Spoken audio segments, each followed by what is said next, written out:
Assalamualaikum warahmatullahi wabarakatuh. Selamat berjumpa lagi dalam Edi Budi Podcast bersama saya Budidaya Kurniawan.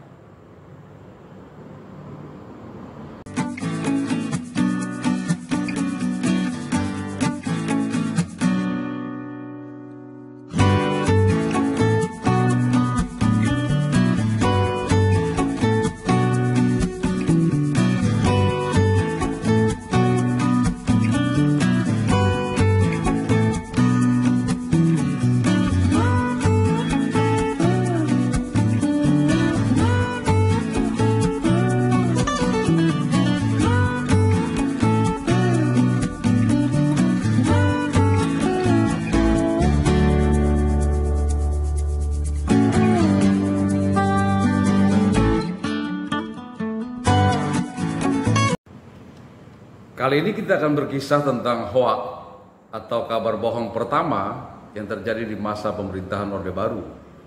Peristiwa terjadi pada tahun 1970-an dan peristiwa ini kemudian berakhir di Gambut, Kabupaten Banjar, Kalimantan Selatan. Ini adalah cerita tentang kebohongan terbesar dan pertama kali dalam sejarah yang terjadi di zaman Orde Baru.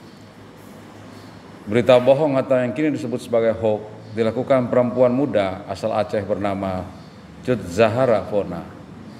Usianya masih muda, 26 tahun. Parasnya juga cukup memesona. Pendidikan perempuan ini sesungguhnya tak terlalu tinggi, ia tak tamat SD. Namun, pendidikan yang tidak terlalu tinggi itu tak berbanding lurus dengan kemampuannya menipu. Korban penipuannya tak tanggung-tanggung. Hampir seluruh orang di Indonesia, termasuk elit pemerintahan dan ulama pada tahun 1970-an ketika peristiwa itu terjadi, percaya pada berita yang disebarkan oleh Cut Zahara Fona. Zahara Fona mengklaim dirinya mengandung janin ajaib yang bisa berbicara dan mengaji. Masyarakat yang penasaran berbondong-bondong mendatangi rumah Fona di Sigli, Kabupaten Pidi, Aceh. Di Sigli, orang-orang rela membayar dan mengantri untuk menemui dan menempelkan kuping di perut Zahara Fona.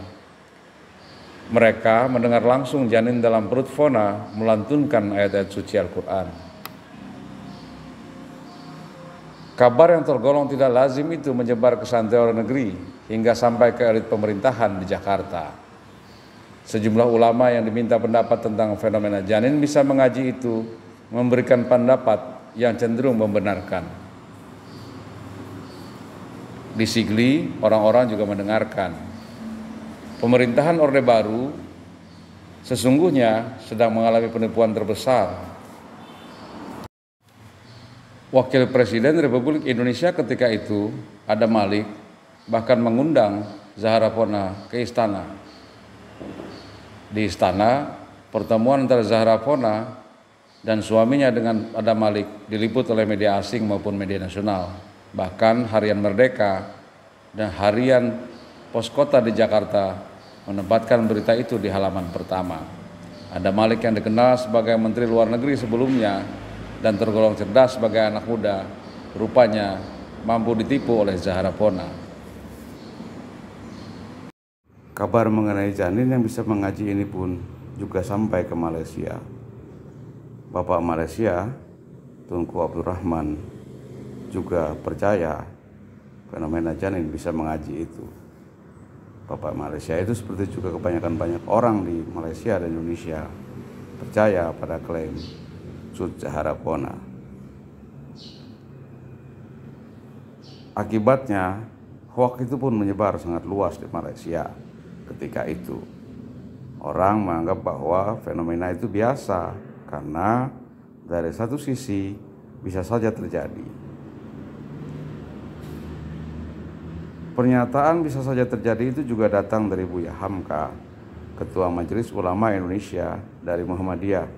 Buya Hamka sebenarnya tidak membenarkan kejadian itu, tapi ketika didesak wartawan, beliau menjawab, apa saja bisa terjadi ketika Tuhan menghendaki.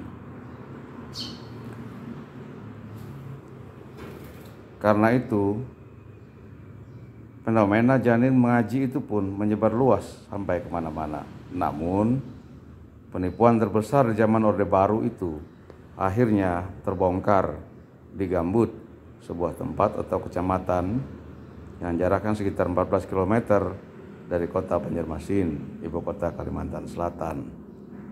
Ketika itu, Cut Zahara Fona sedang melakukan roadshow ke Gambut, Kalimantan Selatan.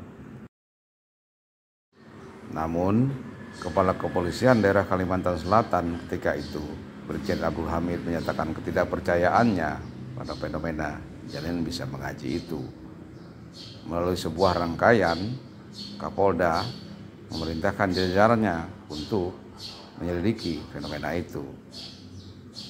Beberapa polisi yang diturunkan ke lapangan akhirnya berhasil membuka kedok Zahara Fona. Ketika terjadi penangkapan, di balik kain yang dikenakan Fona terdapat sebuah tape recorder berukuran kecil, sebuah alat yang ketika pada tahun 1970-an masih relatif banyak tidak diketahui oleh banyak orang. Karena itu, menurut sejarawan Anhar Gonggong, penipuan terbesar dalam sejarah Orde Baru itu bisa saja terjadi karena tingkat literasi masyarakat yang masih belum tinggi dan kepercayaan kepada hal yang gaib yang sulit dipercaya dengan ilmiah masih bisa dan berkembang luas di masyarakat Indonesia.